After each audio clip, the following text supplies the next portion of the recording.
Very good morning dear students.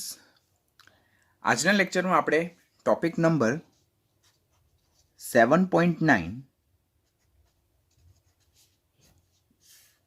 જેને ફોસ્ફરસના oxo acid કહેવામાં આવે તેના વિશે લર્ન કરશું.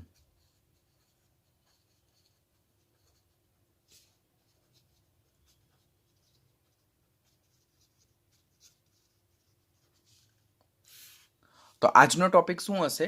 Topic 7.9 that is oxo acid of phosphorus. તમને ખબર છે ઓલરેડી આપણે 11થમાં જ્યારે ચેપ્ટર નંબર 1 જોયેલું હતું મૂળ સંકલ્પના, તેમાં ફોસ્ફરસના ઓક્સો એસિડ વિશે ખાસ લર્ન કરતા હતા. સાંદ્રતાવાળો ટોપિક જે છે, નોર્માલિટી જે છે, બેઝિકતાવાળો ટોપિક છે, એ બધામાં ફોસ્ફરસના ઓક્સો એસિડ વિશે એ લોકો ખાસ ડિસ્કશન કરે છે. ઇવન 12મા ધોરણમાં દ્રાવણ ચેપ્ટર જે છે તેમાં પણ જે ફોસ્ફરસના oxo acid H3PO2, H3PO3, H3PO4 તેના વિશે એની બેઝિકતા, એની નોર્માલિટી, એના મોલારિટીના સંદર્ભમાં એ લોકો ખાસ ફોકસ કરે છે. તો this topic is one of the very most important topic. તો એને ખૂબ ધ્યાનથી શીખજો. ટેક્સ્ટબુકમાં જે રીતે આપ્યું છે તે રીતે જો હું તમને કહું તો ડેફિનેટલી તમને યાદ રાખવામાં ખૂબ મુશ્કેલી થશે. અહીંયા જે રીતે શીખવું છું તે રીતે જ લર્ન કરજો, તો ડેફિનેટલી આખો ટોપિક તમને પરફેક્ટલી રેડી થઈ જશે. આખો ટોપિક આજના લેક્ચરમાં આપણાથી ઓવર નહીં થશે. જેટલું આજે કમ્પ્લીટ થાય તેટલું કરશું ને રિમેનિંગ પાર્ટ આપણે નેક્સ્ટ લેક્ચરમાં ઓવર કરશું. એટલે ઓક્સો એસિડ ટોપિકને આપણે 2 લેક્ચરમાં ડિવાઈડ કરશું. થોડુંક આજે લર્ન કરશું અને બાકીનું રિમેનિંગ પોર્શન જે છે તે આપણે નેક્સ્ટ લેક્ચરમાં લર્ન કરશું. હવે ફોસ્ફરસના જુદા જુદા ઓક્સો એસિડ જોઈએ તો ઓલમોસ્ટ જો જોઈએ તો ફોસ્ફરસના ઓક્સો એસિડ લગભગ 10 થી 11 જેટલા છે. પણ આજના લેક્ચરમાં મેજોરિટી આપણે 6 થી 7 ઓક્સો એસિડ વિશે લર્ન કરશું. જો સ્ટાર્ટ કરીએ ફર્સ્ટથી, તો પહેલાં હું અમુક સૂત્રોના બેઝ પર તમને એના નામ યાદ રાખવાનો પ્રયત્ન કરીશ. ઓક્સો એસિડ ટોપિક એવો છે કે એને બહુ ટ્રીકથી યાદ રાખવો પડે, બિકોઝ બહુ બધી વસ્તુ અંદર યાદ રાખવાની આવે, બહુ બધા MCQ એના બેઝ પર છે. તો એને ટ્રીકથી 1 બાય 1 જોતા જઈએ. તો પહેલું સૂત્ર આપણે યાદ રાખવાનું HPO3. આ HPO3 જે છે તેનું નામ શું છે? Meta phosphoric acid. આનું નામ શું છે? Meta phosphoric acid. બંધારણ શું છે તે હું તમને પછી શીખવીશ. પહેલાં આપણે જે જુદા જુદા ઓક્સો એસિડ આજના લેક્ચરમાં જેટલા જોવાના છે તેના રિલેટેડ આપણે નોર્મલ સૂત્ર અને એના નામ યાદ રાખવાનો પ્રયત્ન કરીએ. હવે આ જે મેટાફોસ્ફોરિક એસિડ જે છે તો તે એકાકી અણુ તરીકે એટલે કે સ્વતંત્ર અણુ તરીકે અસ્તિત્વ ધરાવતો નથી. તો મેટાફોસ્ફોરિક એસિડ એ સ્વતંત્ર એકાકી અણુ તરીકે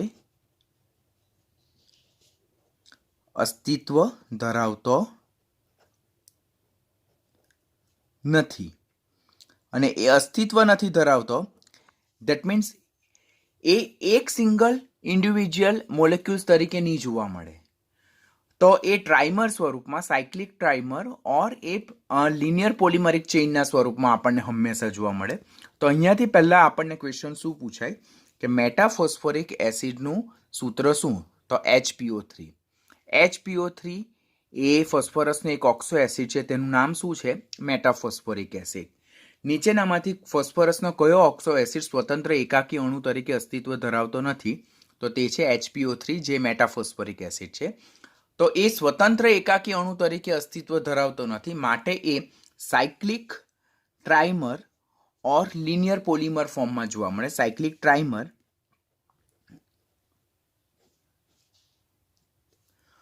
તો આ સાયક્લિક ટ્રાઇમર છે. તો આને શું કહેવામાં આવે છે? તો સાયક્લો ટ્રાય મેટા ફોસ્ફોરિક એસિડ. જો આ મેટાફોસ્ફોરિક એસિડ, આ પણ શું છે? મેટાફોસ્ફોરિક એસિડ. તો મેટાફોસ્ફોરિક એસિડ બંનેમાં સેમ છે, પણ જો અહીંયા મેટાફોસ્ફોરિક એસિડનું અણુ જે છે તો કેટલી વખત રિપીટ થાય છે? 3 વખત રિપીટ થાય છે. માટે એને આપણે વર્ડ શું મૂકીએ છીએ? ટ્રાય. અને કયા ફોર્મમાં જોવા મળશે? સાયક્લો ફોર્મમાં, ચક્રીય ફોર્મમાં જોવા મળે. માટે એને આપણે સાયક્લો ટ્રાય મેટાફોસ્ફોરિક એસિડ કહીએ છીએ. બંધારણ હું તમને પછીથી શીખવીશ બેટાઓ. પહેલાં આપણે ખાલી નામના બેઝ પરથી આપણે સૂત્ર યાદ રાખીએ. ત્રીજું જે છે તે આ જ મેટાફોસ્ફોરિક એસિડ જે છે તો તે લિનિયર પોલિમરિક ચેન સ્વરૂપમાં પણ જોવા મળે. તો તેનું સામાન્ય સૂત્ર શું છે? તો HPO3 n ટાઈમ્સ. એનું નામ શું છે? HPO3 n times. અને એને શું કહેવામાં આવે? રેખીય પોલી મેટા ફોસ્ફોરિક એસિડ. રેખીય એટલે એક શૃંખલા, બરાબર, એક લિનિયર ફોર્મમાં. તો રેખીયને જો આપણે જે કોમ્પિટિટિવની બુક સોલ્વ કરીએ તેનું નામ છે linear poly meta phosphoric acid. જો મેટાફોસ્ફોરિક એસિડ શા માટે કહેવામાં આવે? બીકોઝ અંદર બેઝિક બંધારણીય યુનિટ કયો છે? HPO3, જેના કેટલા અણુઓ એકબીજા સાથે પોલિમરિક ફોર્મ બનાવે છે? n અણુઓ. માટે આપણે અહીંયા શબ્દ લખીએ છીએ શું? પોલી. રેખીય શા માટે? બીકોઝ એનું બંધારણ લિનિયર ફોર્મમાં જોવા મળે. તો આ પ્રમાણે પહેલું HPO3 પરથી આપણે બીજા બે પોલિમર યાદ રાખ્યા. HPO3 ને મેટાફોસ્ફોરિક એસિડ કહેવાય, કે જે સ્વતંત્ર એકાકી અણુ તરીકે અસ્તિત્વ ધરાવતો નથી, પરંતુ એ cyclic trimer or linear polymer ફોર્મમાં જોવા મળે. This is cyclic trimer. Trimer એટલે 3 અણુઓ ભેગા થઈને એક અણુ બનાવે તો એને ટ્રાઇમર કહેવાય. ડાયમર એટલે 2 અણુઓ ભેગા થઈને એક અણુ બનાવે તો એને ડાયમર કહેવાય. પોલિમર એટલે અસંખ્ય, એટલે કે n અણુઓ ભેગા થઈને એક મોટો વિરાટ કદનો અણુઓ બનાવે તો તેને શું કહેવાય? પોલિમર કહેવામાં આવે. તો આ મેટાફોસ્ફોરિક એસિડ કે જેનું ઇન્ડિવિજ્યુઅલ મોલેક્યુલ્સ તરીકે અસ્તિત્વ નથી, તો તે ક્યાં સાયક્લિક ટ્રાઇમર સ્વરૂપમાં જોવા મળે, ક્યાં લિનિયર પોલિમર એટલે કે રેખીય પોલિમર સ્વરૂપે એ અસ્તિત્વ ધરાવે છે. તો આ જે પહેલા આપણા 3 પોલિમર છે. હવે એના આપણે બંધારણ પર જઈએ, બરાબર. તો ફોસ્ફરસના ઓક્સો એસિડ જે છે તો તે ફોસ્ફરસના ઓક્સો એસિડમાં પહેલા તો શબ્દ શું આવે? Oxo acid. તો ઓક્સો એસિડ જ્યારે શબ્દ આવે તો બધા જ ઓક્સો એસિડમાં પહેલા તો આ ગ્રુપ કોમન હશે, P ડબલ બોન્ડ O અને OH.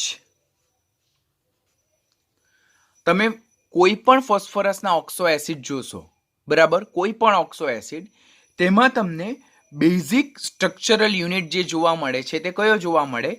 P double bond O અને OH. શા માટે બધા ઓક્સો એસિડમાં આ યુનિટ બધામાં કોમન જોવા મળે? તો ઓક્સો મીન્સ વોટ? તો આ જે ગ્રુપ જે છે, આ P ડબલ બોન્ડ O, તે ગ્રુપને શું કહેવામાં આવે છે? ઓક્સો ગ્રુપ કહેવામાં આવે છે. એને શું કહેવામાં આવે છે? ઓક્સો ગ્રુપ કહેવામાં આવે. એસિડ શા માટે?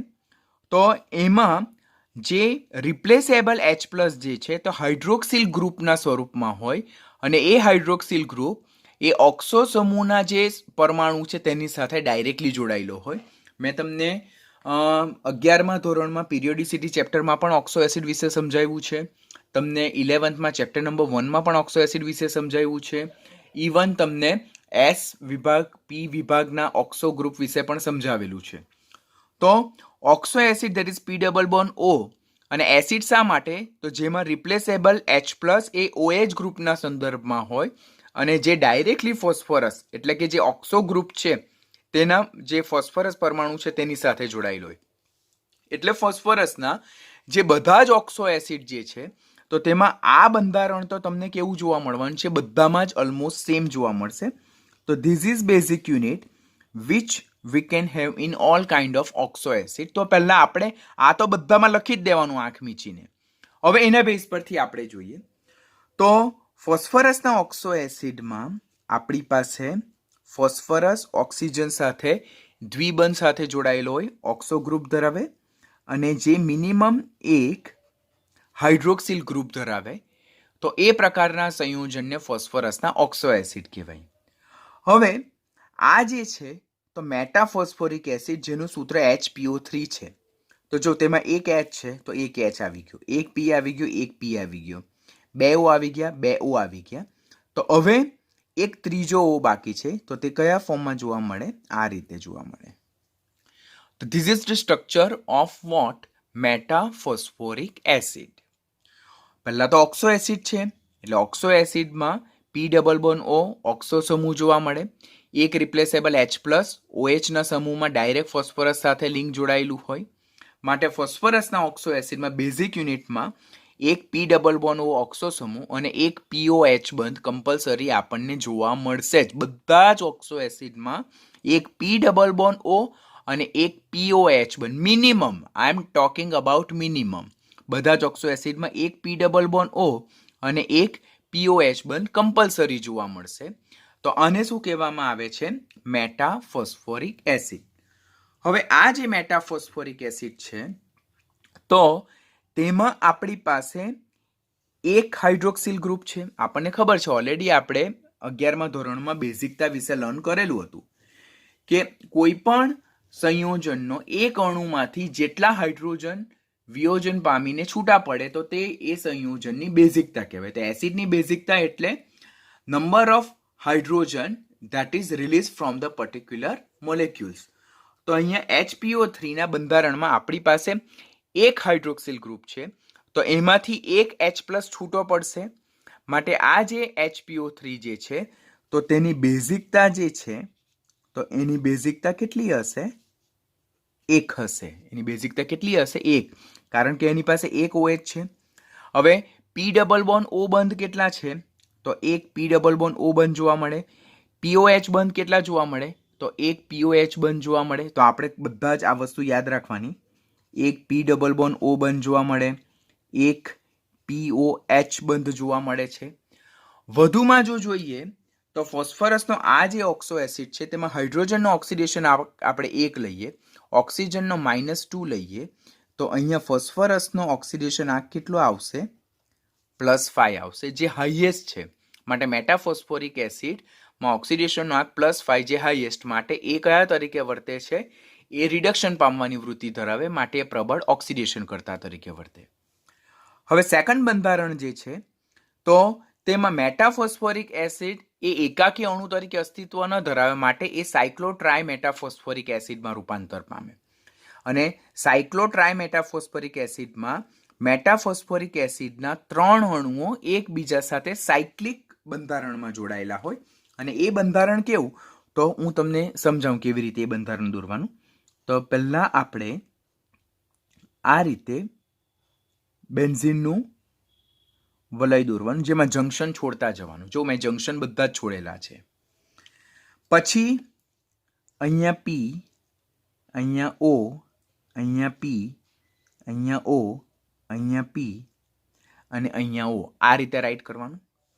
અત્યારે જ મેં કીધું કે બધા જ ઓક્સો એસિડમાં ફોસ્ફરસ સાથે ઓક્સિજન દ્વિબંધ સાથે જોડાયેલી, એટલે બધામાં પી ડબલ બોન્ડ O જોવા મળે અને POH બંધ બી જોવા મળે. તો જ્યાં ફોસ્ફરસ છે તેની સાથે ડબલ બોન્ડ O અને OH, ડબલ બોન્ડ O અને OH, ડબલ બોન્ડ O અને OH. તો this is a structure of cyclotrimetaphosphoric acid. This is the structure of cyclo. જો બંધારણ કેવું છે? સાયક્લો. ટ્રાય શા માટે? બીકોઝ મેટાફોસ્ફોરિક એસિડના 3 અણુઓ સાયક્લિક ફોર્મમાં જોડાઈને એક અણુ બનાવે છે, જેને કહેવાય સાયક્લોટ્રાય મેટાફોસ્ફોરિક એસિડ. હવે એમાં પણ ફોસ્ફરસનો જો ઓક્સિડેશન આંક જોઈએ તો ફોસ્ફરસનો ઓક્સિડેશન આંક કેટલો છે? +5 છે. હવે તો ઓક્સિડેશન આંક ગણતા આવડતું જ હોય. હાઇડ્રોજનનો +1 લેવાનો, ઓક્સિજનનો -2 લેવાનો, તો ફોસ્ફરસનો ઓક્સિડેશન આંક કેટલો આવે? +5 આવે. હવે આમાં જો આપણે બંધની સંખ્યા જો જોઈએ તો કેટલા બંધ જોવા મળે? પહેલા આપણે બેઝિકતા વિશે વાત કરીએ. સાયક્લોટ્રાયમેટાફોસ્ફોરિક એસિડની બેઝિકતા કેટલી? Students, these are not extra topic, these everything is given in your text book. એટલે ટેક્સ્ટ બુકની જ વસ્તુ હજુ તો સમજાવું છું, તો એ ટોપિકને પરફેક્ટલી લર્ન કરતા જાઓ. જો એના સાયક્લોટ્રાયમેટાફોસ્ફોરિકના બંધારણમાં આપણી પાસે એક હાઇડ્રોક્સિલ ગ્રુપ, બીજો હાઇડ્રોક્સિલ ગ્રુપ અને ત્રીજો હાઇડ્રોક્સિલ ગ્રુપ છે. તો કુલ કેટલા હાઇડ્રોક્સિલ ગ્રુપ છે? 3 હાઇડ્રોક્સિલ સમૂહ ધરાવે. માટે સાયક્લોટ્રાયમેટાફોસ્ફોરિક એસિડ જે છે તેની બેઝિકતા કેટલી જોવા મળશે? બેઝિકતા એની 3. કારણ કે ફોસ્ફરસના ઓક્સો એસિડમાં હંમેશા યાદ રાખવાનું which hydrogen is responsible for the basicity of phosphorus oxo acid. એટલે ફોસ્ફરસના ઓક્સો એસિડ માટે કયો હાઇડ્રોજન એ એની બેઝિકતા માટે જવાબદાર છે? તો જે OH ના સંદર્ભમાં હાજર છે, જે હાઇડ્રોજન ફોસ્ફરસ સાથે ડાયરેક્ટલી મજબૂત કોવેલેન્ટ બોન્ડથી જોડાયેલો હશે તે એની બેઝિકતા માટે જવાબદાર નથી. તે હું લેટર ઓન તમને ડાઉટ અત્યારે ક્લિયર કરીશ. એકદમ પરફેક્ટલી ધ્યાનથી લર્ન કરતા જાઓ. તો ફોસ્ફરસના ઓક્સો એસિડમાં જેટલા OH સમૂહ હાજર હોય તેટલા OH સમૂહમાંથી હાઇડ્રોજન સરળતાથી રિલીઝ થાય, મુક્ત થાય, વિયોજન પામે, તો તેટલી એની શું કહેવાય? બેઝિકતા. તો સાયક્લોટ્રાય મેટાફોસ્ફોરિક એસિડમાં આપણી પાસે 1, 2 અને 3 હાઇડ્રોક્સિલ ગ્રુપ છે, માટે એની બેઝિકતા કેટલી કહેવાય? 3 કહેવાય. ત્યાર પછી એના બંધારણ વિશે વાત કરીએ તો એમાં કેટલા P ડબલ બોન્ડ O બંધ જોવા મળે? તો જો 1, 2 અને 3, તો 3 P ડબલ બોન્ડ O બંધ જોવા મળે છે. પછી POH બંધ કેટલા જોવા મળે છે? જો 1, 2 અને 3, 3 મને POH બંધ જોવા મળે છે. પછી POP બંધ જો POP બંધ, તો એક POP બંધ, બીજો POP બંધ અને ત્રીજો POP બંધ, તો કુલ 3 POP બંધ ધરાવે છે. તો આપણે કોના વિશે વાત કરી? સાયક્લોટ્રાય મેટાફોસ્ફોરિક એસિડ વિશે વાત કરી. આપણે સાયક્લોટ્રાય મેટાફોસ્ફોરિક એસિડ વિશે વાત કરી. તો સાયક્લોટ્રાય મેટાફોસ્ફોરિક એસિડમાં મેટાફોસ્ફોરિક એસિડના 3 અણુ સાયક્લિક ફોર્મમાં જોડાઈને એક અણુ બનાવે, જેને સાયક્લોટ્રાય મેટાફોસ્ફોરિક એસિડ કહેવાય, જેનું બંધારણ આ મુજબનું છે. તેમાં 3 હાઇડ્રોક્સિલ ગ્રુપ છે, માટે એમાંથી 3 હાઇડ્રોજન વિયોજન પામી શકે, માટે એની બેઝિકતા કેટલી છે? 3 છે. 3 P ડબલ O બંધ જોવા મળે, 1, 2, 3, 3 POH બંધ જોવા મળે અને 3 POP બંધ જોવા મળે. તો નીચેનામાંથી ફોસ્ફરસનો કયો ઓક્સો એસિડ POP બંધ ધરાવે છે? તો સાયક્લોટ્રાય મેટાફોસ્ફોરિક એસિડ આવી ગયું. બરાબર. તો આ બધા જ ક્વેશ્ચન ધ્યાનથી લર્ન કરજો, બીકોઝ બધા જ ક્વેશ્ચનના રિલેટેડ એ લોકો ક્વેશ્ચન પૂછે છે આપણને. પછી ત્રીજો જે છે ધેટ ઇઝ રેખીય પોલીમેટાફોસ્ફોરિક એસિડ. શું છે? રેખીય પોલીમેટાફોસ્ફોરિક એસિડ. રેખીય પોલીમેટાફોસ્ફોરિક એસિડમાં શું જોવા મળે કે ફોસ્ફરસ જે છે તો તેમાં આપણે આ રીતે જોવાનું છે. એની ચેન તમને બતાવું. Oxygen, phosphorus, oxygen, phosphorus, oxygen, phosphorus, oxygen. કેમ અહીંયા કંઈ નહીં લખ્યું? તો આ તો ચેઇન આખી કન્ટિન્યુ લાંબી ચાલ્યા જ રાખવાની. તો આપણે આટલું બંધારણમાં યાદ રાખવાનું. હવે ઓક્સો એસિડ છે તો તેમાં મિનિમમ ફોસ્ફરસ સાથે ઓક્સો સમૂહ જોવા મળે, જેની સાથે OH જોડાયેલો હોય. તેવી જ રીતે અહીંયા પણ O, OH, અહીંયા પણ O અને OH. જેમ અહીંયા આપણે જોયું ને કે P ડબલ બોન્ડ O અને POH, તો એવી જ રીતે અહીંયા P ડબલ બોન્ડ O અને POH. તો મેં અત્યારે જ બિગિનિંગમાં તમને કીધું કે ફોસ્ફરસના બધા ઓક્સો એસિડમાં ફોસ્ફરસ સાથે ઓક્સિજન દ્વિબંધથી જોડાયેલો જોવા મળે, મિનિમમ 1, એટલે એને ઓક્સો એસિડ, ઓક્સો સમૂહ કહેવાય. અને મિનિમમ 1 હાઇડ્રોજન એ હાઇડ્રોક્સિલ ગ્રુપના સંખ્યામાં હાજર હોય, મિનિમમ 1, તો એને રિપ્લેસેબલ હાઇડ્રોજન કહેવાય. એટલે બધા જ ઓક્સો એસિડમાં P ડબલ બોન્ડ O અને POH તો બંધ આપણને જોવા મળે. તો this is the structure of રેખીય. આ લિનિયર ચેઇન જેવું છે, રેખીય શૃંખલા જેવું છે. પોલી શા માટે? બીકોઝ અસંખ્ય જે મેટાફોસ્ફોરિક એસિડના અણુઓ છે તે એકબીજા સાથે જોડાઈને એક આખી લાંબી ચેઇન બનાવે છે, માટે એને રેખીય પોલી મેટાફોસ્ફોરિક એસિડ કહેવામાં આવે. આમાં પણ જો જોઈએ આપણે તો ફોસ્ફરસનો ઓક્સિડેશન આંક કેટલો છે? +5 છે. તેમાં કેટલા OH અને કેટલા P ડબલ બોન્ડ O બંધ છે અને એની બેઝિકતા કેટલી છે? તો એની બેઝિકતા વિશે પ્રેડિક્ટ નહીં કરી શકાય. શા માટે પ્રેડિક્ટ નહીં કરી શકાય? બીકોઝ અસંખ્ય મેટાફોસ્ફોરિક એસિડના અણુઓ એકબીજા સાથે જોડાઈને પોલીમેટાફોસ્ફોરિક એસિડ બનાવે, માટે એની બેઝિકતા વિશે લર્ન નહીં કરી શકાય. પરંતુ આપણે એટલું કહી શકીએ કે એમાં N નંબરમાં P ડબલ બોન્ડ O બંધ જોવા મળે, પછી એમાં N નંબરમાં POH બંધ જોવા મળે, પછી અંદર N નંબરમાં POP બંધ જોવા મળે. જો POP, આમાં પણ POP બંધ આવ્યા ને, POP. તો POP બંધ ધરાવતું બીજું ફોસ્ફરસનું કયું ઓક્સો એસિડ આવ્યું આપણું? ધેટ ઇઝ સાયક્લિક ટ્રાઇમેટાફોસ્ફોરિક એસિડ તો જોયું, જેની સાથે સાથે આપણે લિનિયર પોલીમેટાફોસ્ફોરિક એસિડ જોવાનું. તો આ પહેલા આપણા બેઝિક 3 ફોસ્ફરસના ઓક્સો એસિડ તે કયા? એક છે મેટાફોસ્ફોરિક એસિડ, બીજું છે સાયક્લોટ્રાઇમેટાફોસ્ફોરિક એસિડ અને ત્રીજું છે રેખીય પોલીમેટાફોસ્ફોરિક એસિડ. ફોસ્ફરસના અન્ય બીજા 4 ઓક્સો એસિડ વિશે સમજાવું તો ચોથું જે છે તો H3PO2, ચોથું છે H3PO2. પાંચમું જે છે તો ધેટ ઇઝ H3PO3. જો સિક્વન્સમાં જ યાદ રાખવાનું, H3PO2, H3PO3. છઠ્ઠું છે H3PO4 અને સાતમું જે છે ધેટ ઇઝ H3PO5. તો બધામાં ખાલી આટલો જ ડિફરન્સ આવ્યો. જો નોટ કરતા જવાનું, 2, 3, 4, 5. H3PO2, H3PO3, H3PO4 અને H3PO5. આ જે H3PO2 જે છે તેનું નામ શું છે?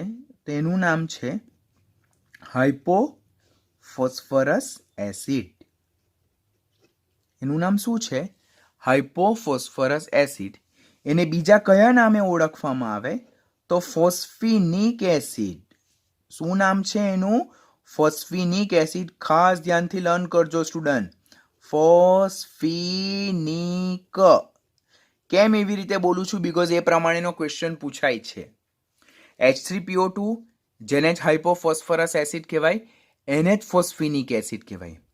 H3PO3 જે છે જેને આપણે ઓથો ફોસ્ફરસ એસિડ કહીએ. શું કહીએ? ઓથો ફોસ્ફરસ એસિડ. એને જ આપણે બોલીએ છીએ ફોસ્ફોનિક. શું બોલીએ છીએ? ફોસ્ફોનિક એસિડ. ફોસ્ફોનિક એસિડ. બંનેમાં ડિફરન્સ જો. અહીંયા ફોસ્ફી, અહીંયા ફોસ્ફો, આટલો જ ડિફરન્સ છે. બરાબર? અહીંયા ફોસ્ફી અને અહીંયા ફોસ્ફો. આટલો ડિફરન્સ આવે એટલે આખું સૂત્ર બદલાઈ જશે તમને. નીચેનામાંથી કયું ફોસ્ફિનિક એસિડનું સૂત્ર છે, નીચેનામાંથી કયું ફોસ્ફોનિક એસિડનું સૂત્ર છે? તો ડોન્ટ ગેટ કન્ફ્યુઝ. H3PO2 જેને હાઇપોફોસ્ફરસ એસિડ કહેવાય તેને જ ફોસ્ફિનિક એસિડ કહેવાય, અને H3PO3 જેને ઓથોફોસ્ફરસ એસિડ કહેવાય તેને જ ફોસ્ફોનિક એસિડ કહેવાય. તો ફોસ્ફોનિક એસિડનું સૂત્ર H3PO3 અને ફોસ્ફિનિક એસિડનું સૂત્ર H3PO2. Don't get confuse. H3PO4 જે છે જેને કહેવાય ઓથોફોસ્ફરસ એસિડ. એને શું કહેવામાં આવે છે? ઓથોફોસ્ફરસ એસિડ.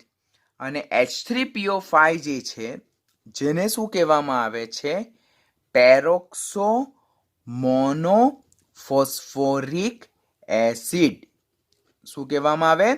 પેરોક્સો મોનોફોસ્ફોરિક એસિડ. શા માટે પેરોક્સો? બીકોઝ અંદર પેરોક્સાઇડ બોન્ડ જોવા મળતો હશે. 11th રેડોક્સ ચેપ્ટરમાં મેં તમને કરાવેલું છે આ બંધારણ. આજે પાછું કરાવીશ. તો પહેલા 3 આપણે મેટાફોસ્ફોરિક એસિડ, સાયક્લોટ્રાઇમેટાફોસ્ફોરિક એસિડ અને લિનિયર પોલીમેટાફોસ્ફોરિક એસિડ વિશે જોયા.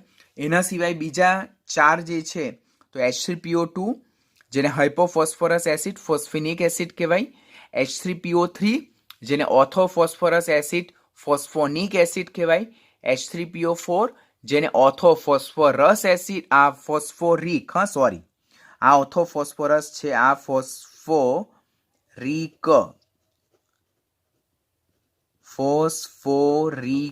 Not phosphorus. આ ફોસ્ફરસ ઓથોફોસ્ફરસ એસિડ, આ ફોસ્ફોરિક એસિડ. ઓથોફોસ્ફોરિક એસિડ. રીક અહીંયા રસ, ફોસ્ફરસ એસિડ. બરાબર? તો આ કાળજી રાખજો. ઓથોફોસ્ફરસ એસિડ પૂછાય તો H3PO3, ઓર્થોફોસ્ફોરિક એસિડ પૂછાય તો ધેટ ઇઝ H3PO4 અને આને પેરોક્સો મોનોફોસ્ફોરિક એસિડ કહેવાય.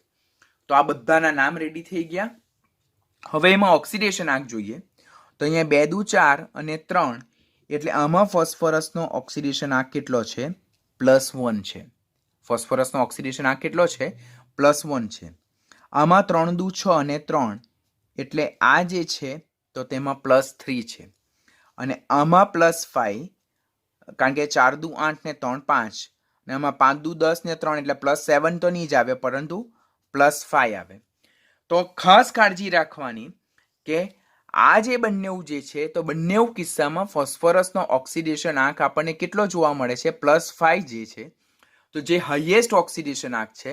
માટે આનાથી વધારે પ્રક્રિયા દરમિયાન ફોસ્ફરસનો ઓક્સિડેશન આંક વધવાનો નથી. તો આવા કિસ્સામાં એ ડેફિનેટલી શું થશે? ઘટવાનો પ્રયત્ન કરશે. ઘટવાનો પ્રયત્ન કરશે માટે એનું રિડક્શન થશે. માટે આ બંનેવ જે છે તો તે શું છે? તેઓ પ્રબળ ઓક્સિડેશન કરતા છે. તેઓ પ્રબળ કેવા છે? ઓક્સિડેશન કરતા છે. એની સાપેક્ષમાં જો જોઈએ આપણે તો H3PO2 જેમાં ફોસ્ફરસનો ઓક્સિડેશન આંક +1 છે તો એ એમાંથી સ્થાયી એવા +5 બીકોઝ ફોસ્ફરસની સ્થાયી ઓક્સિડેશન અવસ્થા +5 છે તો એ +1 માંથી +5 જવાનો પ્રયત્ન જો કરે તો ધેટ મીન્સ એનું ઓક્સિડેશન થાય. માટે H3PO2 જે છે તો તે શું છે?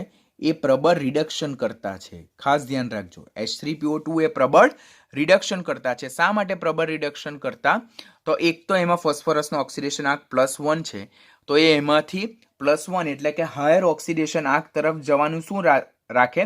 વૃત્તિ ધરાવે છે. વધુમાં એની પાસે pH બંધ પણ છે તો માટે પણ એ પ્રબળ રિડક્શન કરતા તરીકે વર્તે, જે લેટર ઓન આપણે જોઈશું. હવે આ H3PO3 જે છે તો તેમાં ફોસ્ફરસની ઓક્સિડેશન આંક +3 છે તો એ +3 માંથી +1 માં +3 માંથી +5 માં બી જવાનો પ્રયત્ન કરે એટલે H3PO3 જે છે તો તે વિસમીકરણ પ્રક્રિયા દર્શાવશે. નીચેનામાંથી ફોસ્ફરસનો કયો ઓક્સો એસિડ વિસમીકરણ પ્રક્રિયા દર્શાવે છે? તો તે કોણ છે? H3PO3 અને એ H3PO3 જે છે તો તે વિસમીકરણ પ્રક્રિયા દર્શાવે અને તે શેમાં કન્વર્ટ થાય? તો મને રિએક્શન યાદ છે કે H3PO3 બેલેન્સિંગ પછી આપણે યાદ જોવાનું એ H3PO4 માં વિસમીકરણ પામે પ્લસ એ ફોસ્ફીનમાં વિસમીકરણ પામે. તો આ રિએક્શન યાદ રાખવાનું કે જેમાં ઓર્થોફોસ્ફરસ એસિડમાં ફોસ્ફરસનો ઓક્સિડેશન આંક +3 છે તો એ +3 માંથી +5 માં +3 માંથી +1 ઓર નીચી ઓક્સિડેશન અવસ્થા કોઈમાં પણ એ ઓક્સિડેશન અને રિડક્શન બંને પ્રક્રિયા દર્શાવવાનો પ્રયત્ન કરે. માટે ઓર્થોફોસ્ફરસ એસિડ જે છે તે વિસમીકરણ પ્રક્રિયા દર્શાવે. આમાંથી ક્વેશ્ચન આવશે, નીચેનામાંથી ફોસ્ફરસનો કયો ઓક્સો એસિડ એ વિસમીકરણ પ્રક્રિયા દર્શાવે? તો એનો આન્સર શું છે? H3PO3. H3PO3 વિસમીકરણને અંતે કઈ નિપજમાં રૂપાંતર પામે? તો એ ફોસ્ફોરિક એસિડ અને ફોસ્ફીનમાં રૂપાંતર પામે. ઓર્થોફોસ્ફરસ એસિડ વિસમીકરણ પામીને ફોસ્ફોરિક એસિડ અને ફોસ્ફીનમાં. જો ઓક્સિડેશન આંક ગણીએ તો આમાં ફોસ્ફરસનો ઓક્સિડેશન આંક +3, આમાં એનો +5 ને આમાં એનો કેટલો? -3. જો +3 to +5 શું થયું? ઓક્સિડેશન. અને +3 to -3 શું થયું? રિડક્શન. માટે H3PO3 એ ઓક્સિડેશન અને રિડક્શન બંને પામે અને વિસમીકરણ પ્રક્રિયા દર્શાવે બીકોઝ એમાં ફોસ્ફરસની ઓક્સિડેશન સ્થિતિ કેવી છે? મધ્યસ્થ. તો આ ઓક્સિડેશન આંક તો તમને બધાને ગણતા આવડતું જ હોવું જોઈએ. હાઇડ્રોજનનો +1 લેવાનો, ઓક્સિજનનો -2 લેવાનો ને એ પ્રમાણે ફોસ્ફરસના આપણે ઓક્સિડેશન આંક લખવાનો. હવે નીટના લેવલ પર તો બહુ બેઝિક ક્વેશ્ચન બી પૂછાય કે પેરોક્સો મોનોફોસ્ફોરિક એસિડમાં ફોસ્ફરસનો ઓક્સિડેશન આંક કેટલો? આ નીટ લેવલનો ક્વેશ્ચન છે. પેરોક્સો મોનોફોસ્ફોરિક એસિડ તો તેમાં ફોસ્ફરસનો ઓક્સિડેશન આંક કેટલો? તો તમને આ બંધારણ આપી દે તો તમે તો 5 દુ 10 ને 3 એટલે 7 ગણશો, પણ ફોસ્ફરસ સમૂહ 15 નું તત્વ, એની બાહ્યતમ કક્ષામાં 7 ઇલેક્ટ્રોન, તો એ 7 ઇલેક્ટ્રોન હોવાથી એ બાહ્યતમ કક્ષામાં 5 ઇલેક્ટ્રોન NH2 NP3 છે એટલે પોતાના 5 ઇલેક્ટ્રોન ગુમાવવાની વૃત્તિ રાખે એટલે એનું મહત્તમ ઓક્સિડેશન આંક તો +5 એટલે +5 થી વધારે ઓક્સિડેશન આંક દર્શાવશે નહીં. માટે H3PO5 માં ભલે સૂત્ર આ છે પરંતુ +7 ઓક્સિડેશન આંક આવી શકે નહીં. તો કયો આવી શકે મહત્તમ? +5 આવી શકે. હવે આ બંને કિસ્સામાં ફોસ્ફરસનો ઓક્સિડેશન આંક મહત્તમ છે, તો ડેફિનેટલી રાસાયણિક પ્રક્રિયા દરમિયાન એમનો ઓક્સિડેશન આંક ઘટવાની વૃત્તિ ધરાવે માટે રિડક્શન પામવાની વૃત્તિ ધરાવે માટે આ બંને કેવા છે? પ્રબળ ઓક્સિડેશન કરતા છે. H3PO2 જે છે તેમાં ફોસ્ફરસનો ઓક્સિડેશન આંક +1 છે. વધુમાં એની પાસે એના બંધારણમાં 2 pH બંધ જે અત્યારે બંધારણ શીખવીશ, જેના બેઝ પર એ પ્રબળ કેવું છે? રિડક્શન કરતા. H3PO3 માં ફોસ્ફરસ મધ્યસ્થ ઓક્સિડેશન અવસ્થા દર્શાવે, જેમાંથી તે એનો ઓક્સિડેશન આંકને હાઈએસ્ટ સુધી લઈ પણ શકે અને નીચી ઓક્સિડેશન અવસ્થા તરફ પણ લઈ જઈ શકે, માટે H3PO3 વિસમીકરણ પ્રક્રિયા દર્શાવી શકે. આ બે તો કન્ફર્મ વિસમીકરણ પ્રક્રિયા દર્શાવતા નથી, that is due to highest oxidation state of phosphorus. વધુમાં જે ફોસ્ફરસ એસિડ છે, ઓર્થોફોસ્ફરસ એસિડ, તે વિસમીકરણ પ્રક્રિયાને અંતે કઈ નિપજમાં રૂપાંતર પામે? તો ફોસ્ફોરિક એસિડ અને ફોસ્ફેન. ઓર્થોફોસ્ફરસ એસિડ વિસમીકરણ પ્રક્રિયા પામે તો તેના ઓક્સિડેશન આંકમાં થતો ફેરફાર કેટલો? તો +3 માંથી +5 માં ઓક્સિડેશન અને +3 માંથી -3 માં રિડક્શન.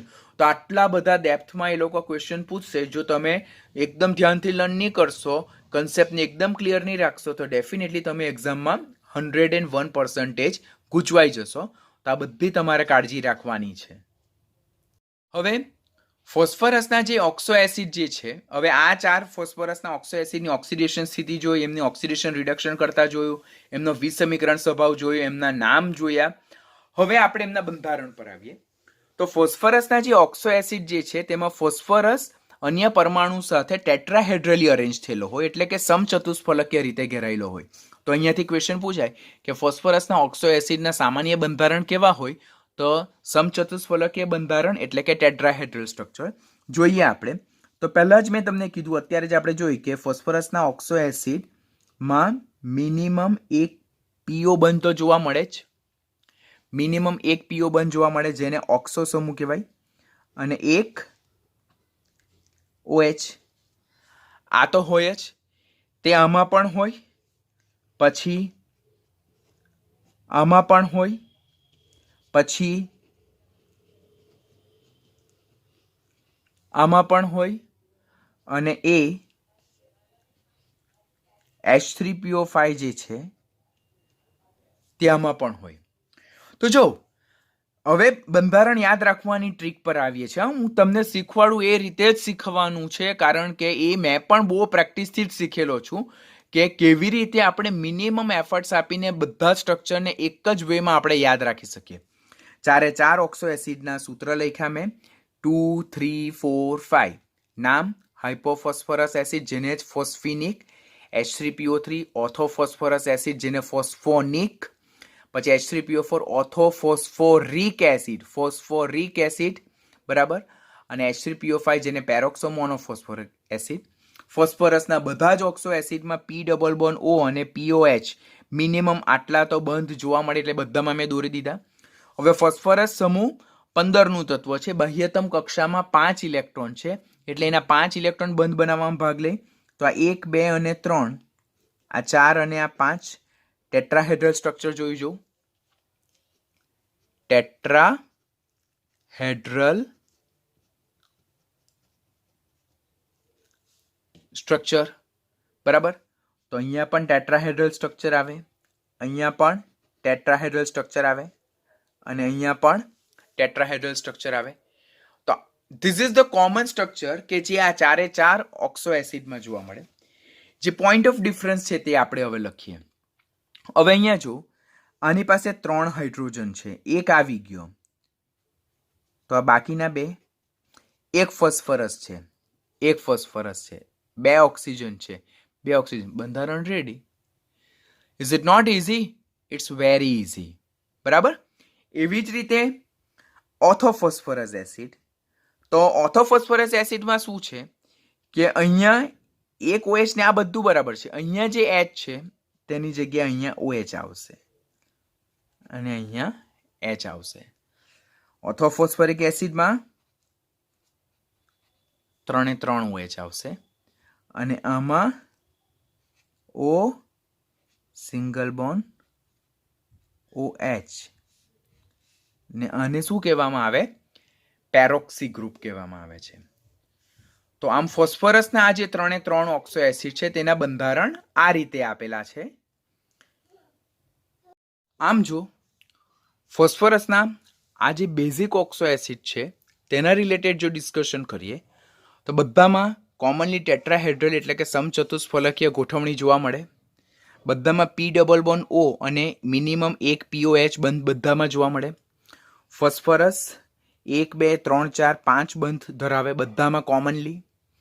પછી બધામાં 1 બાય 1 આપણે પરમાણુ સેટ કરતા જવાનું.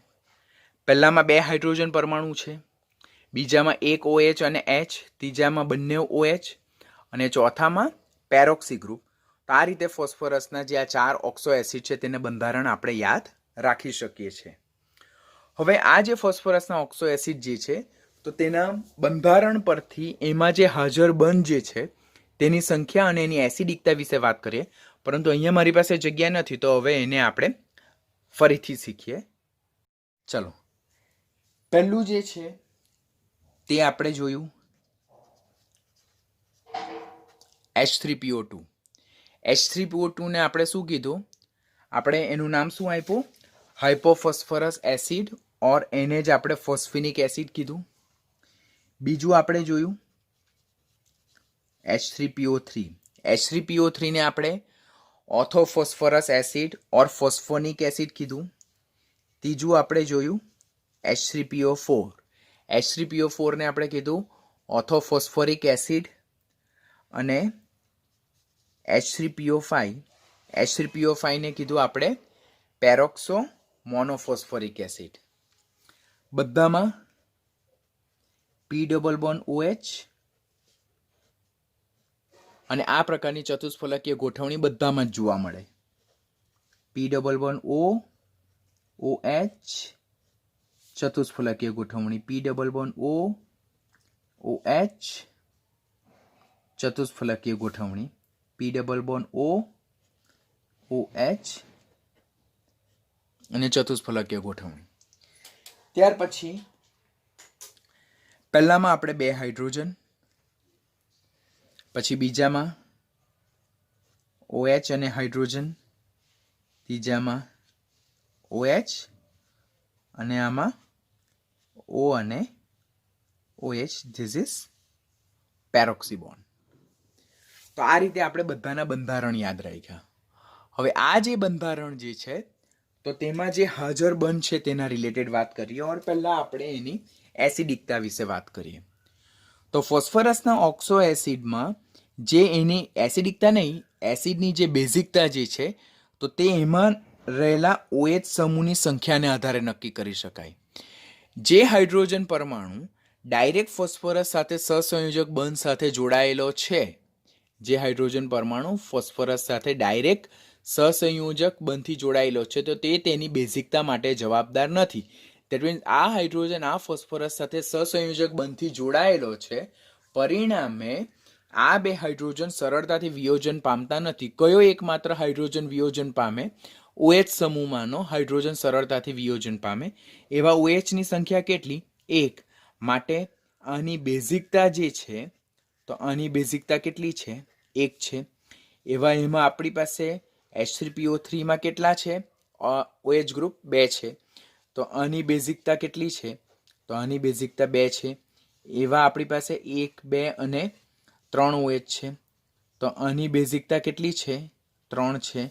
એવા H3PO5 એટલે પેરોક્સો મોનોફોસ્ફોરિક એસિડમાં આપણી પાસે 3 OH છે.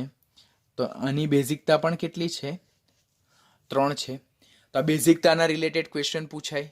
હવે બેઝિકતાના રિલેટેડ પરથી આપણને બીજો ક્વેશ્ચન શું આપણને પૂછાય? તો આપણને ખબર કે normality is equal to N into molarity. તો એના બેઝ પરથી આ જે H3PO3 છે તો એનો N ફેક્ટર 1 છે. તો એના માટે નોર્માલિટી એ મોલારિટી જેટલી થાય. પછી આમાં નોર્માલિટી અને મોલારિટી વચ્ચેનો આ સંબંધ આવે. આમાં નોર્માલિટી અને મોલારિટી વચ્ચેનો આ સંબંધ આવે. આમાં પણ નોર્માલિટી અને મોલારિટી વચ્ચેનો આ સંબંધ આવે. This is also very important question.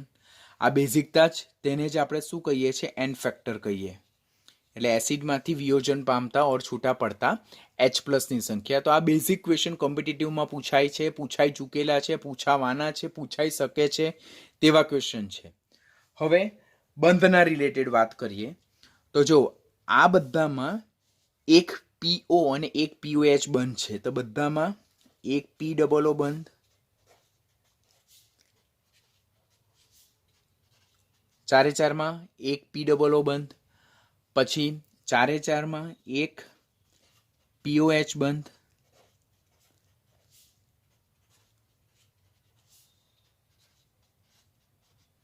પછી આમાં એડિશનલ 2 pH બંધ, વેરી ઇમ્પોર્ટન્ટ.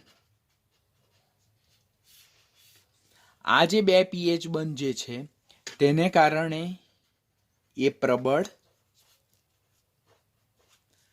રિડક્શન કરતા સ્વભાવ ધરાવે, ખાસ યાદ રાખજો. પછી હવે જોવાનું બધામાં મિનિમમ આટલી રિક્વાયરમેન્ટ છે, બધામાં મિનિમમ આટલી રિક્વાયરમેન્ટ છે, બધામાં મિનિમમ 1 POO બંધ અને બધામાં મિનિમમ 1 POH બંધ છે. પણ H3PO3 નું બંધારણ જો જોઈએ તેમાં આપણી પાસે 2 POH છે. જો ફોસ્ફરસ અને OH વચ્ચેનો એક POH બંધ, આમાં ફોસ્ફરસ અને OH વચ્ચે બીજો બંધ, માટે અહીંયા POH બંધની સંખ્યા કેટલી? 2 આવશે. અહીંયા જો 1, 2 અને 3, તો અહીંયા POH બંધની સંખ્યા કેટલી? 2 આવશે. અહીંયા જો 1 અને 2, તો અહીંયા POH બંધની સંખ્યા કેટલી? 2 આવશે. તો પહેલાં જે શીખાયું તે બધામાં મિનિમમ એક POO અને એક POH બંધ હોવો જોઈએ. પછી બંધારણના બેઝ પરથી ખબર પડે આપણને કે H3PO3માં 2 POH બંધ, H3PO4માં 3 POH બંધ અને H3PO5માં આપણી પાસે 2 POH બંધ જોવા મળે. ત્યાર પછી આમાં 2 pH બંધ જોવા મળે જે એને પ્રબળ રિડક્શન કરતા બનાવે. આમાં 1 pH બંધ જોવા મળે જે એને કયો સ્વભાવ બનાવે છે? રિડક્શન કરતા સ્વભાવ આપે છે. પછી આમાં તો pH બંધ ગેરહાજર છે, આ બંનેમાં pH બંધ શું છે? હાજર નથી. પછી આમાં એક ઓક્સી ગ્રુપ પણ જોવા મળે, O ડબલ બોન્ડ O બંધ જોવા મળે. તો નીચેનામાંથી ફોસ્ફરસના કયા ઓક્સો એસિડમાં પેરોક્સી બંધ જોવા મળે? પેરોક્સી બંધ જોવા મળે, તો તે કયું છે? H3PO5. તો આ પ્રમાણે ફોસ્ફરસના બધા ઓક્સો એસિડ વિશે આપણે યાદ રાખવાનું. આમ H3PO2 જે છે તો તે 2 pH બંધ બનાવે ઓર ધરાવે, જેને કારણે કેવો છે? સારો રિડક્શન કરતા. વધુમાં એમાં ફોસ્ફરસનો ઓક્સિડેશન આ કેટલો છે? +1. તો એ +1માંથી +5માં ઓક્સિડેશન પામવાનો પ્રયત્ન કરે ડેફિનેટલી. માટે H3PO2 એ પ્રબળ રિડક્શન કરતા છે ઓર સારો રિડક્શન કરતા છે. તો એ નીટ માટે આપણે ખાસ યાદ રાખજો. જેમ pH બંધની સંખ્યા વધારે તેમ તેની રિડક્શન કરતા તરીકેની વૃત્તિ વધારે. તો એ પોઈન્ટ યાદ રાખવાનો. માટે આ જે H3PO2ની જ્યારે સિલ્વર નાઇટ્રેટ સાથે પ્રક્રિયા થાય તો એ સિલ્વર નાઇટ્રેટનું સિલ્વરમાં રિડક્શન કરે, સાથે સાથે HNO3 પણ આપે અને સાથે સાથે H3PO2 જે છે તે H3PO4 એટલે કે ફોસ્ફોરિક એસિડમાં શું પામે છે? ઓક્સિડેશન પામે છે. હવે ઇક્વેશનને જો આપણે બેલેન્સ કરીએ તો પહેલાં ઓક્સિડેશન આંક લખવો પડે. અહીંયા ફોસ્ફરસનો ઓક્સિડેશન આંક +1, અહીંયા ફોસ્ફરસનો ઓક્સિડેશન આંક +5, અહીંયા ફોસ્ફરસનો ઓક્સિડેશન આંક +1, અહીંયા સિલ્વરનો ઓક્સિડેશન આંક +1, અહીંયા સિલ્વરનો ઓક્સિડેશન આંક 0, અહીંયા તો નાઇટ્રોજનનો +5 જ છે, હાઇડ્રોજનના પણ કંઈમાં ફેરફાર થતો નથી. એટલે અહીંયા ફોસ્ફરસનું +1માંથી +5માં કુલ 4 ઓક્સિડેશન આંકમાં વધારો થાય છે. માટે એ કેવી પ્રક્રિયા છે? એ ઓક્સિડેશન પ્રક્રિયા છે. જ્યારે અહીંયા સિલ્વરનું +1માંથી 0માં 1નો ઘટાડો થાય, માટે એ કઈ પ્રક્રિયા છે? રિડક્શન પ્રક્રિયા છે. હવે બંને બાજુએ વિનિમય પામતા ઇલેક્ટ્રોનની સંખ્યા જો આપણે સરખી કરવી હોય તો અહીંયા 4નો વધારો, તો અહીંયા 1નો ઘટાડો, માટે આ ઇક્વેશનને મારે 4 વડે મલ્ટીપ્લાય કરવું પડે. તો H3PO2 plus 4AgNO3 gives 4Ag plus HNO3 plus H3PO4. એટલે આ 4ને મેં અહીંયા AgNO3 અને Ag વડે મલ્ટીપ્લાય કર્યું એટલે 4 AgNO3 અને 4 Ag. પરંતુ અહીંયા 4 નાઇટ્રેટ આયન છે તો મારે અહીંયા 4 પ્લેસ કરવા પડે. હવે હું ઓક્સિજનને બેલેન્સ કરું તો ઓક્સિજન બેલેન્સ કરવા પહેલાં હાઇડ્રોજન જોઈ લઈએ આપણે. તો અહીંયા 3 4 ને 3 7 હાઇડ્રોજન છે. અહીંયા મારી પાસે 3 હાઇડ્રોજન છે. તો હું હાઇડ્રોજનને બેલેન્સ કરવા માટે હું અહીંયા 2H2O એક પ્લેસ કરું. પછી ઓક્સિજન જોઈએ તો 2 4 તાલી 12 ને 2 14 ને 2 16. અહીંયા 4 તાલી 12 ને 4 16. ઇક્વેશન આપણું કેવું છે? બેલેન્સ છે. તો બેલેન્સ ફોર્મમાં ઇક્વેશન રાઇટ કરીએ તો જ્યારે ફોસ્ફરસ એસિડની સિલ્વર નાઇટ્રેટ સાથે પ્રક્રિયા થાય તો ત્યારે સિલ્વર નાઇટ્રેટનું સિલ્વર ધાતુમાં રિડક્શન થાય પ્લસ નાઇટ્રિક એસિડ જન્મે અને સાથે સાથે હાઇપોફોસ્ફરસ એસિડનું રૂપાંતર ઓર્થોફોસ્ફોરિક એસિડમાં થાય છે. તો this is the overall balance reaction જે આપણે યાદ રાખવાનું. ને આ પ્રક્રિયા શું દર્શાવે છે કે H3PO2 એ સારો રિડક્શન કરતા છે જે પોતે H3PO4માં ઓક્સિડેશન પામે છે. તો આજના લેક્ચરમાં આપણે જેટલું લર્ન કર્યું છે તેના રિલેટેડનું એક સમરી ટેબલ બનાવેલું છે જેમાં પહેલી કોલમમાં ઓક્સો એસિડનું સૂત્ર લખેલું છે, સાથે સાથે એનો ઓક્સિડેશન આંક લખ્યો છે. બીજી કોલમમાં એ ઓક્સો એસિડનું નામ આપ્યું છે. ત્રીજી કોલમમાં એના બંધારણ વિશે વાત કરેલી છે. ચોથી કોલમમાં એસિડિકતા એટલે કે કેટલા H+ છૂટા પડશે તેના વિશે વાત કરી છે. પાંચમી કોલમમાં એ જે પર્ટિક્યુલર બંધારણ છે તેમાં કયા કેરેક્ટરિસ્ટિક બંધ આવેલા છે, કેટલા POO બંધ, કેટલા POH બંધ, કયા બંધ ગેરહાજર તેના રિલેટેડ ડિસ્કશન કર્યું છે. અને ચોથી કોલમ છેલ્લી કોલમ જે છે તો તેમાં એ બધા જે ઓક્સો એસિડ છે તેની બનાવટ વિશેની વાત કરેલી છે. આ બનાવટ તમારે ખાસ યાદ રાખવાની રહેશે. આપણી ટેક્સ્ટબુકમાં પણ આપી છે. બધી જ પ્રિવિયસ યરના જે રેફરન્સ બુક જે છે ઓર લેટેસ્ટ જે ન્યૂલી એડિશન જે છે રેફરન્સ બુકની તેમાં પણ આ બધી બનાવટ વિશે આપેલી છે.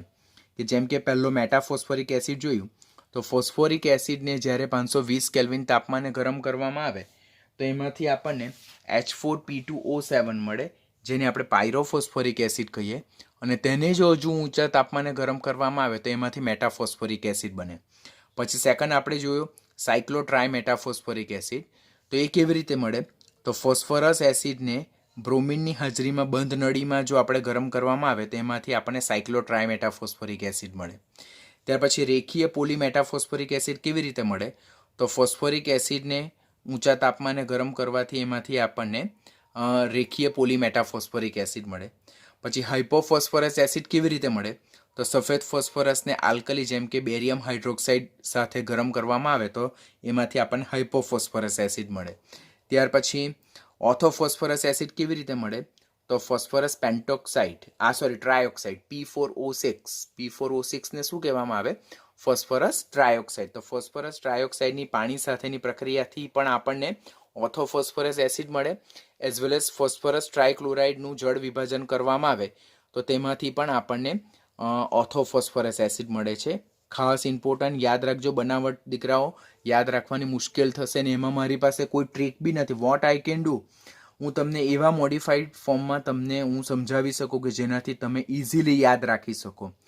ઓર એલ્સ તમારે મેક્સિમમ રીડ કરવું પડશે તો જ આ બધી વસ્તુ યાદ રહેશે. કે જેમ કે અહીંયાથી કોર્નર ક્વેશ્ચન પૂછાય કે ફોસ્ફરસ ટ્રાયોક્સાઇડની પાણી સાથે પ્રક્રિયા કરવાથી નીચેનામાંથી ફોસ્ફરસનો કયો ઓક્સો એસિડ બને છે? તો ધેટ ઇઝ H3PO3 જેને ઓર્થોફોસ્ફરસ એસિડ કહેવાય. એવી જ રીતે ફોસ્ફરસ ટ્રાયક્લોરાઇડનું જળ વિભાજન થવાથી નીચેનામાંથી ફોસ્ફરસનો કયો ઓક્સો એસિડ મળે? તો ધેટ ઇઝ ઓર્થોફોસ્ફરસ એસિડ.